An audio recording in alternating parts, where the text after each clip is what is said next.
অপুর হাতে চুমু খাওয়া কে এই নারী? অপু বুবলি দ্বন্দ্ব বহুদিনের। দ্বন্দ্ব এতটাই তীব্র যে নায়িকারা এখন দুই দলে বিভক্ত। একসময় পরিমণি ও মাহিয়া মাহি ছিল অপুর দলে, আবার অনেকেই ছিল বুবলির দলে। সম্প্রতি বারিশক ও গৌতম সাহা অপুর দল ত্যাগ করেছেন। সম্প্রতি এই মেয়েটি যোগ দিয়েছেন অপুর দলে। বিয়ে যখন করেছি, কাগজ প্রপার করলে তো 10 জন জানবেই, তো ওইটা যদি জেনে যায় অপু, বিয়ে যখন করেছি, সংসারও করছি একসাথে, তুমি একটা পজিটিভ ওয়েতে যাও, তো ওই যে লোকজনের ভয়, কাগজ প্রপার করলে তো 10 জন জানবেই, তো ওইটা যদি জেনে যায় অপু মানে ধর্মান্তরিত এইভাবে হয়েছে, সেটার জন্য বলতো আজকাল পরশু কখনোই করা হয়নি। এবং আমি যেটা করতাম কি, আমি বললাম না যে আমি সত্যি কথা বলতে গেলে কি, আমি প্রত্যেকটা ধর্মকে ভালোবাসি, শ্রদ্ধা করি, সম্মান করি, বিকজ আমি একজন মানুষ। আজকে তোমাকে বা আমাদের যারা আছে বা আমার যারা পরিচিত তাদেরকে অনেক বেশি ভালোবাসি। তার মধ্যে বৌদ্ধ আছে, খ্রিস্টানস আছে, অনেক আছে, হিন্দুও আছে। তো সেই জায়গা থেকে আজকে যদি আমার, যেটা সব সচরাচর একটা কথা, যে আমার যদি এখন একটা ব্লাড লাগে, তুমি আমাকে দেবে না?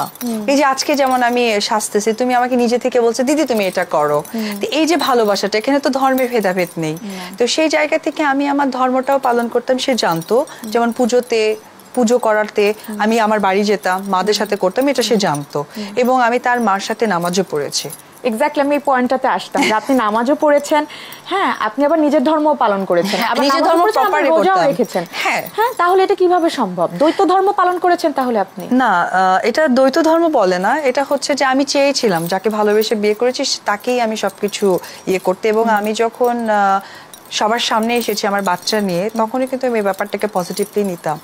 কিন্তু 2-2.5 বছর নিজেকে যুদ্ধ করার পর দেখলাম যে এখান থেকে খুব গুড ফিডব্যাক আসছে না। তখন আমার কাছে মনে হলো যে যখন একটি মানুষের থেকে আমি গুডলি ফিডব্যাক পাচ্ছি না, আমি মরে যাবার পর যেন একজন আমাকে পৃথিবীতে বেশি থাকতে না হয় এই ধর্মের কারণে।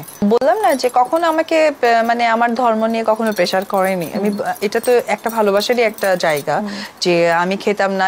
এবং এমনও আছে, ওর বোনের বাসায় অনেক রান্না টান্না হতো, যেহেতু ওর বোনের বিয়ে হয়েছে পুরান ঢাকায়, তো ওর বোনের বাসায় যত ধরনের খাবার হতো, ওর বোন পর্যন্ত যেদিনই বিফ আইটেম কোনো কিছু হতো, আমার জন্য অন্য কিছু রান্না করতো, ডিরেক্টলি চিকেন। আমি একটা দিনের কথা আমি শেয়ার করি। একদিন কি হয়েছে যে এরকম, মানে সে রাত্রে বাসায় আসবে, তো বলেছিল যে মানে সাদা পোলাও আর খাসির মাংস রান্না করতে। তো আসলে ওর মা বুঝতে পারেনি, মানে মাংসটা মেলানো ছিল খাসি এবং গরু, বুঝে উঠতে পারেনি। তো আমিও যেহেতু শুটিং করি, আমাকেও শুটিং এ আসতে হয়েছে, তো রাতে এসে আমি তাকে খাবার দিয়েছি। তো খাবার দিয়ে মানে আমি ভেবেছি যে ওর খাওয়া শেষ হলে আর এত রাতে আবার খাবো, থাক কালকে খাবো, ওই চিন্তা করে আমি আর খাওয়ার প্রতি ওই আগ্রহ দেখায়নি। যেহেতু 12টা-1টা বেজে গেছিল, আমাদের শুটিংটা অনেক লেট নাইট হয়েছিল। তো ও খেতে খেতে খেতে বলছে, অপু তুমি কি খেয়েছো? আমি বলছি কেন, মানে খাইছো কিনা সেটা আগে বলো। মানে আমরা তো ডেফিনেটলি এত স্মার্টলি বলতাম না রুমের ভিতরে। আমি বললাম যে না আমি এখনো খাইনি। বলছে আম্মা মনে হয় বুঝতে পারিনি এটাতে খাসি আর গরুর মাংস হঠাৎ করে মিলে গেছে, কারণ আমার পাতেই পড়ে গেছে গরুর মাংস, তুমি তাহলে এটার খেও না, যদি না খেয়ে থাকো ডিম ভাজা বা ইলিশ মাছ ভাজা কোনো একটা দিয়ে খেয়ে নিও। তো এটা তো একটা ভালোবাসারই ইয়ে, এটা কিন্তু একটা ভালোবাসা, এটা ডেফিনেটলি, এটা বলা মানে বোঝা যায় না। হ্যাঁ, তারপরে আরো কিছু কিছু জিনিস যেটা আমার খুব ভালো লাগতো, সেটা হচ্ছে যে যেহেতু লং টাইমের সংসার, তো সেটা হচ্ছে যে হয় না দুজনের মধ্যে ঝগড়া হয়েছে, অনেক গালাগালি হয়েছে, অনেক মারধর হয়ে গেছে, মানে আজকেই মুখ দেখা শেষ, এরকম একটা সিচুয়েশন। তো তখন করতে কি, রাত্রে বাসায় আসতো, তো আমি তো একটু রেগেই থাকতাম, খেতাম টেতাম না, বুঝতেও দিতাম না। তো তখন এসে ধরো খাবার টাবার দিতাম, তো বলতো না না তুমি খাও। আমি এখন খাবো না। তো বলছে না বাবা, এর মধ্যে যদি বিষ থাকে আমি কেন আগে মরো, তুমি খাও।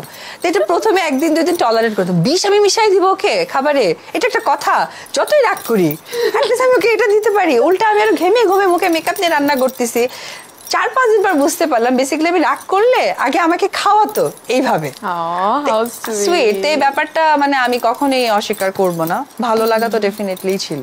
হ্যাঁ না, ভালো লাগা ভালোবাসা সবকিছুই ছিল, বুঝতে পারছি আমরা। আমার একটা রোগ আছে, এটা অনেকেই জানে না, আমার একটা রোগ আছে ছুচিবাই রোগ। তো সেইটাই বলবো যে ছেলেদের ক্ষেত্রে আমার অলওয়েজই চিন্তা থাকতো গায়ে ঘামের গন্ধ কিনা। তারপরে স্কুলে তো স্কুল ড্রেস, সে সকাল 8টায় আসতে হতো, বিকেল 4টায় যেতে হতো, দৌড়াদৌড়ি লাফালাফি। আর আমার স্কুলে 6টা ড্রেস ছিল, প্রত্যেকদিন একটা একটা করে চেঞ্জ করে যেত। মানে 7 দিনের জন্য 6 দিন একদিন ছুটি। কারণ অনেক সময় হতো কি, মানে বাসায় তো ওই সময় কাজের লোক ছিল না, মাই ছিল। বাবাকে আমি বলে রেখেছি যে বাবা আমার দরকার পড়লে দুর্গাপূজাতে আমাকে ড্রেস দিবা না, বাট আমাকে স্কুল ড্রেস 7টা বানিয়ে দিবা। কারণ ফ্রাইডে আসলে অ্যাটলিস্ট দুটো একসাথে ধুয়ে দিত, ধুয়ে দিলে তখন বাকি দুটো হয়ে যেত। এটা আমার বাড়িতে ধোয়া হয়নি। আমাকে পছন্দ করতে। আর সবচেয়ে মজার ব্যাপার, আমি যেহেতু এগুলো খুবই ছুচিবাই ছিলাম, আমার ওরকম মানে প্রেম হয় নাই। তবে আমার কলেজ লাইফে একটা ছেলেকে অনেক ভালো লাগতো, কখনো আমি তাকে মানে ওরকম বলা হয়নি, বলা হয়ে ওঠেনি, সিনেমায় চলে আসছি, মানে চোখের দেখা ভালো লাগতো। আচ্ছা ছেলেটা স্মার্ট ছিল, একটু ভালো লাগতো। মানে কলেজে আমাদের ইয়ে ছিল, মানে কলেজ বাস ছিল, বাসের ছাদের উপরে উঠে আমি আর আমার এক বান্ধবী উঠে, মানে আমাদের পাশে ছিল আজিলক কলেজ, আর আমি মহিলা কলেজে পড়তাম।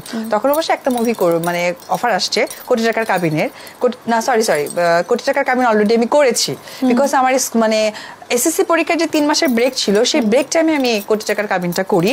তারপরে তো চলে যাই, তখন একটু মনে মনে তো ভালো লাগার সৃষ্টি হয়েই গেছিল। তারপরে মনে হতো কি চোখে কাউকে দেখলে ভালো লাগে কিনা। হতো কি, ও তো আমাকে অনেক সিনেমার সাথে আমার হয়েছে না, তো সিনেমাগুলোতে একটা রেমুনেশন আমি পেতাম। তো তখন ঈদ আসলে বা বিশেষ করে আমার বার্থডে গুলোতে আমি একটু প্রেশার দিতাম যে কালকে আমার বার্থডে, তুমি জানো না? হ্যাঁ জানি, তো কি হয়েছে, এটা বিশেষ কোনো দরকার আছে? আমি বললাম যে কোনো গিফট টিফট, বলছে না ওই সিনেমাটা আমার সাইন হবে না, ওটাই গিফট। তো ওর কাছ থেকে স্পেশালি কোনো গিফট আমি পেতাম না। তো যে সিনেমা সাইন হবে ওটা থেকে গিফট, এই জন্য কি সাকিব খান চাইতেন না অন্য কোনো নায়িকা কাজ করুক, বা আপনিও চাইতেন না অন্য কোনো নায়িকা কাজ করুক?